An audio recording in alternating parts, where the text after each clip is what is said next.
నీ ముఖంగా ఉంది. ఇలాంటి బుర్రకథలు కాదు, ఇలాంటివి కాదు.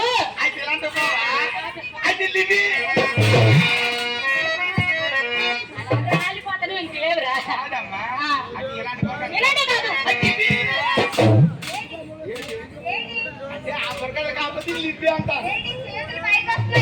అంటే ఈ చేతులు బెట్టు అవుతుంది, అప్పుడప్పుడు ఇలా మీదకి ఎదుగుతాయి. ఏంటి చిన్న చేత మీద చేత. ఓకే ఓకే ఓకే సరేనా. చేతులు అక్కడ బోల్డ్